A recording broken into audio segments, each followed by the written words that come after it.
Olá a todos, meu nome é João Lindolfo Borges, estamos começando esse novo projeto, que é o Pesquisa Cast. Eu sou coordenador e fundador do Centro de Pesquisa Clínica do Brasil.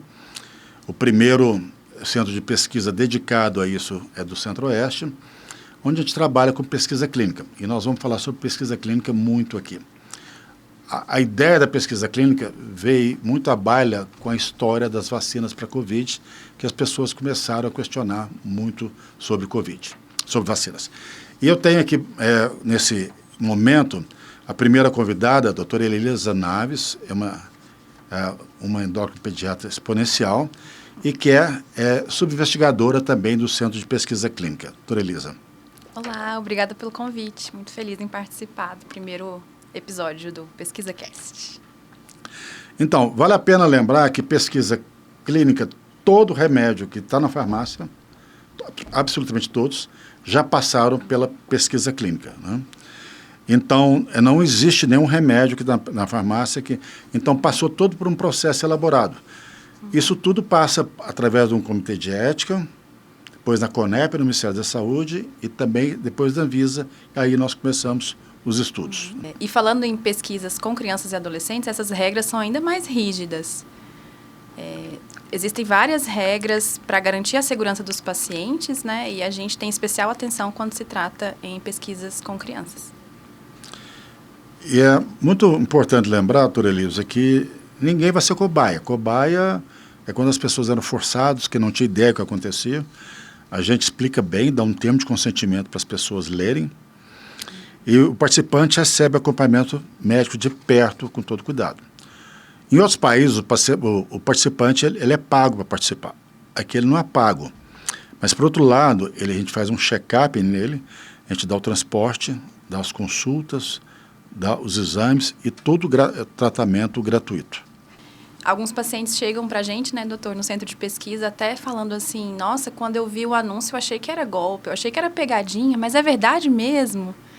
E a gente explica que a pesquisa no Brasil, além de ser voluntária, o paciente não pode ter nenhum encargo financeiro para participar de estudo, nem com consulta, nem com exame, nem com medicação relacionada ao estudo. Então, toda a participação é gratuita. O paciente tem acesso, né, a acompanhamento médico de perto, exames, as medicações do estudo são todas gratuitas e até mesmo transporte até o centro é gratuito. Então, para vocês terem ideia, a pesquisa começa primeiro em animais, depois a fase 1 com dezenas de pessoas, depois a fase 2 com centenas, depois com milhares de pessoas. Então, isso demora entre 10 a 15 anos para uma dessas medicações chegarem nas farmácias. Então, é muito, muito tempo e muita dedicação para isso. E lembrar que uma de cada 10 mil moléculas somente vai chegar nas farmácias, por causa da questão de segurança que é estudada ao longo disso. Então, isso não é uma pesquisa que sai da cabeça de alguém. É uma coisa que é feito e aprovado em todas as instâncias regulatórias, né? E é feito geralmente em vários países do mundo para todo tipo de raças e etnias serem testados. Nas fases pré-clínicas, né, essas que o senhor comentou, essas fases iniciais, que são em laboratório, são feitas várias pesquisas, avaliações de segurança, de eficácia. Quando a gente parte para a fase clínica, né, quando são testadas as medicações em grupos pequenos de pacientes que podem ou não ter a doença em estudo, nós já temos algumas garantias de segurança. E quando a pesquisa chega aqui para a gente, a maioria das pesquisas que chegam para nós no Centro de Pesquisa Clínica do Brasil são pesquisas fase 3, então já passaram por várias etapas de avaliação de segurança, eficácia. É o momento, como o doutor comentou, de convidar pacientes do mundo inteiro, de diferentes grupos étnicos, diferentes realidades, para fazerem uso da medicação e garantir que ela é eficaz em diferentes cenários.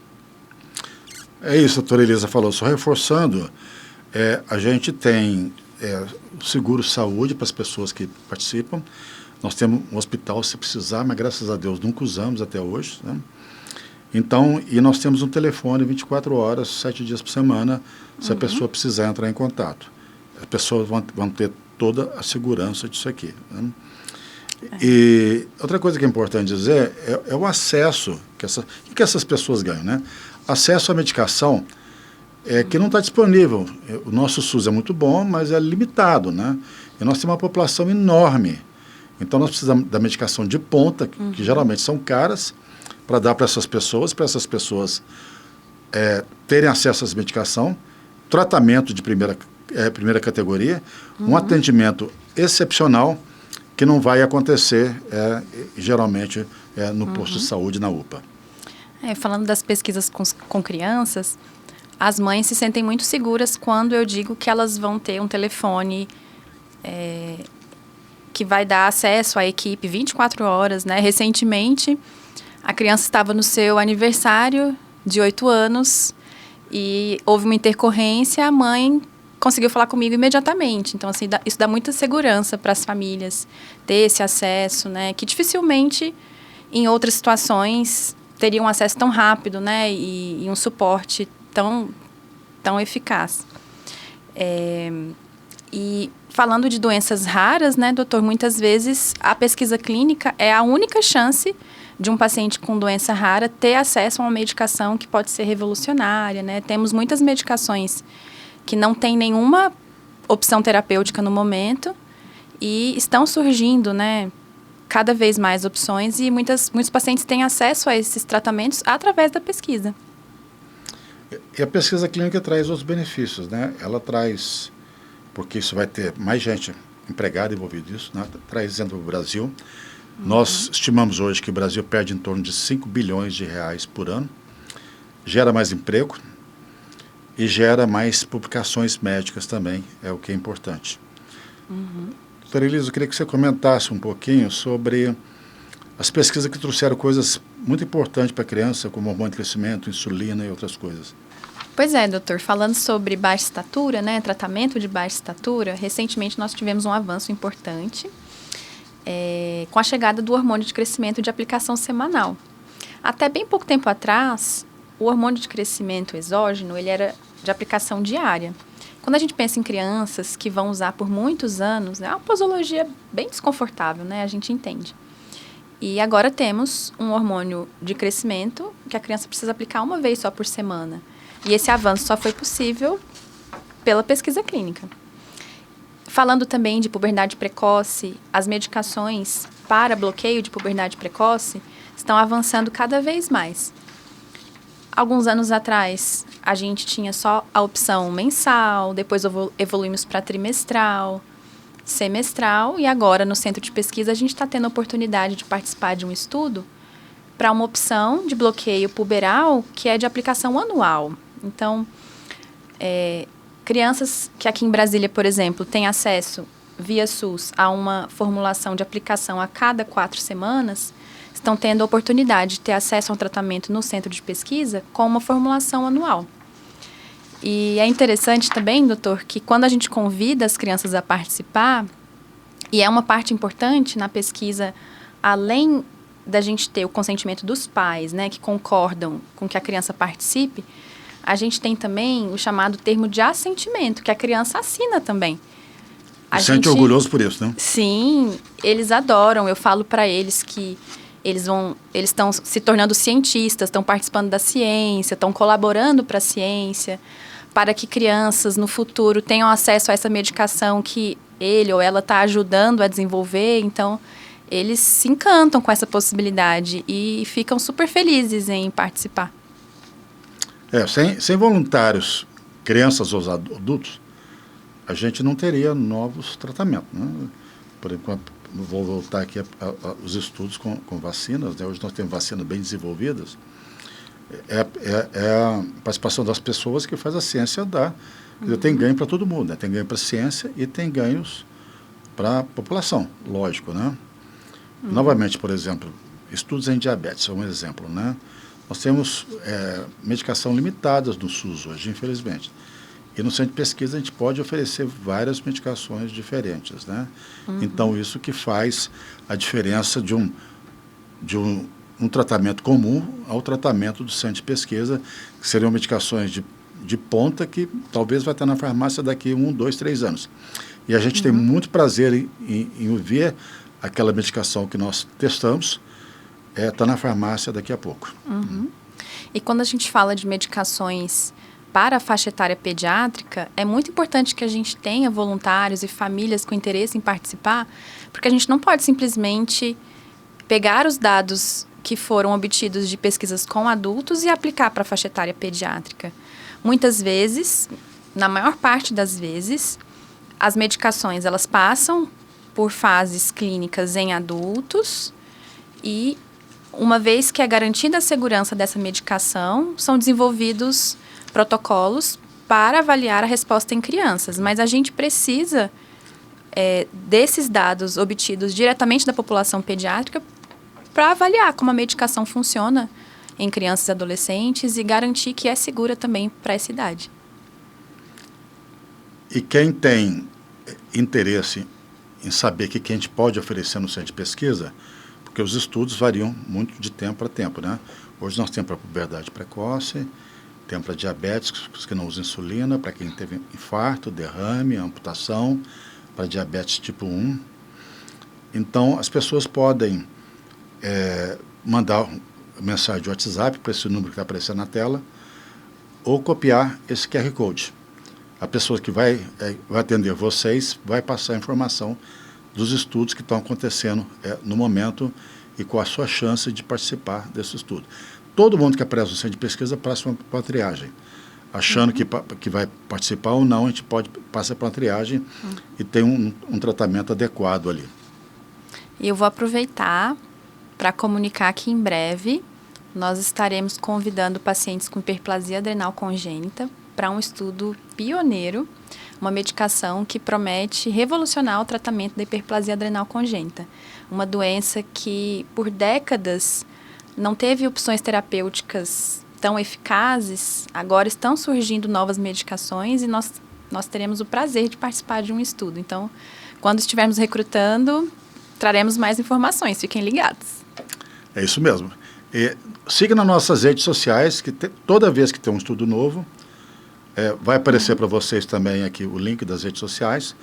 Tem um estudo novo, nós vamos avisar sobre os estudos, né? E lembrar o seguinte, que qualquer pessoa que ligar lá, se tiver condição, pode participar. Geralmente, no centro de pesquisa pelo Brasil todinho, quando termina um estudo, o paciente é dispensado. Lá, por uma questão até de questão humana, a gente nunca dispensa o paciente depois de um estudo. A gente segue o paciente de tempo em tempo, até para ver se ele tem chance de aproveitar a chance de um novo estudo. Por isso a gente tem mais de 40 mil pessoas cadastradas ali no nosso centro. Na última consulta dos estudos, os pacientes às vezes chegam tristinhos, né, doutor? Assim, doutora, que pena, a última consulta, né? Eu não vou mais ver vocês. Aí a gente fala, não, fica calma. Hoje é a última consulta do estudo, mas a gente vai continuar acompanhando a senhora, o senhor. Aí eles ficam super felizes que não vai ter essa quebra de vínculo, né? Isso é muito importante, porque eles tem uma afeição ali pelo tratamento digno que recebe, né? Novamente, assim, a pesquisa clínica, ela precisa de autorização de 3 instâncias, né? No Comitê de Ética, da CONEP, do Ministério da Saúde e da Anvisa também. E a própria indústria que patrocina aquilo, ele fiscaliza a pesquisa clínica para ver se está de acordo. Eu trabalhei com esse trabalho da pesquisa clínica nos Estados Unidos e aqui no Brasil também, né? Então, assim, no Brasil os médicos estão muito mais presentes. Por isso que a qualidade da pesquisa clínica no Brasil é bem superior que em outros países. Tá? E quando chega o protocolo para a Anvisa, né, doutor, já foi aprovado por outras agências regulatórias do mundo, como o FDA dos Estados Unidos, agências regulatórias da Europa. Então, quando chega aqui para a gente, já passou por várias instâncias. Então, eu vou tentar explicar de uma forma um pouco mais clara o que exatamente é a pesquisa clínica. Parece uma coisa muito fora da nossa realidade, mas todo medicamento que chega na farmácia passou por essas etapas de pesquisa clínica que a gente comentou aqui. A pesquisa clínica é um protocolo de estudo que tem várias etapas bem definidas, em que os pacientes eles são convidados a participar, são feitas avaliações iniciais para verificar se esse paciente é elegível, né? Se é um possível candidato àquele estudo, se ele tem os critérios necessários para participar do estudo e se ele vai se beneficiar dessa medicação. Quando o paciente inicia o tratamento, ele também é acompanhado bem de perto, fazendo exames regulares para ter certeza que essa medicação é segura. Tem alguns estudos que são mais curtos, que duram cerca de 4 meses, outros são mais longos, podendo durar 2, 4, 5 anos, a depender do que o protocolo deseja pesquisar. Ao final do protocolo, né, quando o paciente passa por todas as consultas que estão previstas, esses dados são analisados para chegar a uma conclusão. A medicação funciona como esperado? Ela funciona melhor do que um tratamento que já está bem estabelecido? Foi seguro? Quais foram os desfechos dos pacientes que fizeram uso da medicação em comparação aos pacientes que usaram placebo, por exemplo? Essa também é uma dúvida muito recorrente, né, doutor? O que é placebo? As pessoas perguntam muito isso, né? Eu vou usar pílula de farinha? O que o senhor costuma falar para os pacientes quando eles perguntam o que é placebo? Hoje é proibido usar somente placebo, paciente, né? O placebo é uma droga, é um talco inócuo, né? Que não faz bem nem mal. A gente, quando testa a medicação, a gente usa placebo.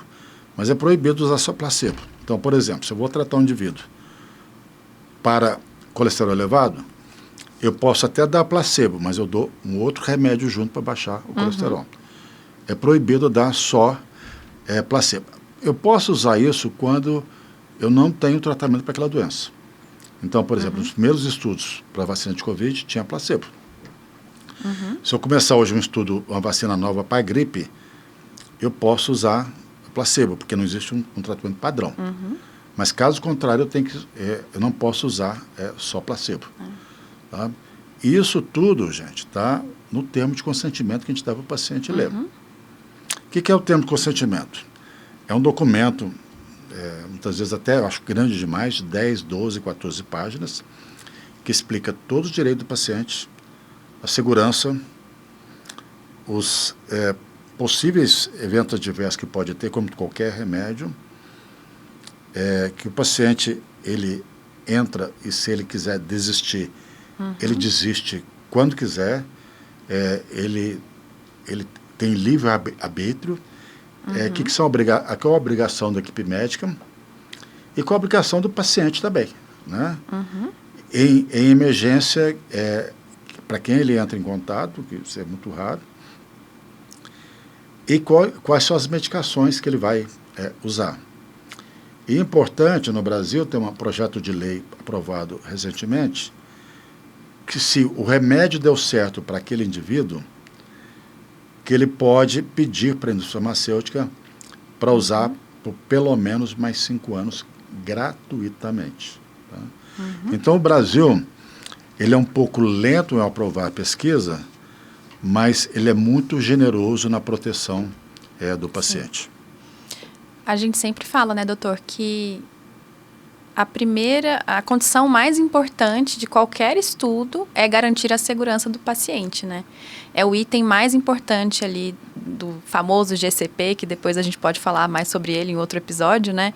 Que é como se fosse um manual de boas práticas clínicas dentro da pesquisa, né? Assim, a primeira condição é a segurança do paciente. Mas isso que o senhor comentou, que os termos de consentimento também trazem ali trazem os direitos, mas também os deveres do paciente, é importante a gente falar sobre isso, porque o paciente tem acesso a muitos benefícios, né? Tratamento, exames, consultas, um acompanhamento médico super de perto, mas é importante que os pacientes saibam que eles também têm deveres. São consultas agendadas em janelas definidas, né? Se o paciente falta, a gente entende. Às vezes acontecem intercorrências, imprevistos, mas a gente tem até uma data limite específica para atender aquele paciente. Então, embora haja uma certa flexibilidade, a gente tem que agir conforme o protocolo demanda. Então, tem algumas questões assim que é importante observar para avaliar se você está disposto a participar do estudo conforme o estudo requer. É isso. Chegou uma pergunta aqui para a gente, da onde que pode vir esses pacientes? Então, qualquer região próxima de Brasília, eles são bem-vindos. E a questão é ligada à questão do reembolso do transporte, né? Então, a gente reembolsa o dinheiro do ônibus. Se o paciente dá em problema de locomoção, a gente dá o dinheiro do Uber. Se ele vem de carro, a gente calcula ali mais ou menos o valor da gasolina. Então, isso tudo, se o paciente vem de regiões próximas aqui, nós temos muita gente, por exemplo, de Goiás, né? E a gente, depois que o paciente entra, não quando ele vai para a triagem, mas depois que ele entra, ele não pode ter despesa com o transporte dele. Tudo é custeado pelo centro de pesquisa, que o patrocinador paga isso depois. Lembrar que o centro de pesquisa, ele não é do governo, né?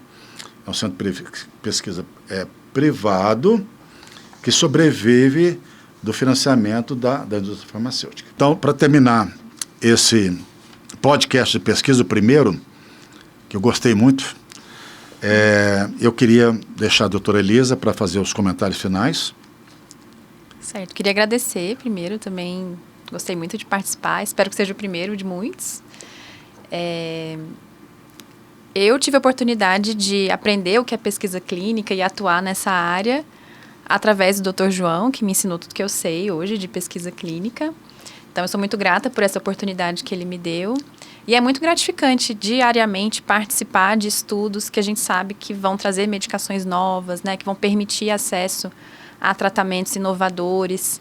Então, é como se a gente estivesse vivendo o futuro todos os dias, né, doutor? É isso aí. A doutora Elisa, ela foi modesta, ela aprendeu muito nesse período aí. É muito bom a gente ver que a gente está ajudando as pessoas, e é muito interessante quando a gente vê aquela medicação que a gente estudou, tá nas prateleiras da farmácia. Né? Então, nós encerramos aqui, agradecemos a todos que participaram. Quem tiver dúvidas, mande mensagem no WhatsApp, deixa mensagem nas redes sociais, comente ou comente aqui no canal do YouTube. Muito obrigado. Obrigada.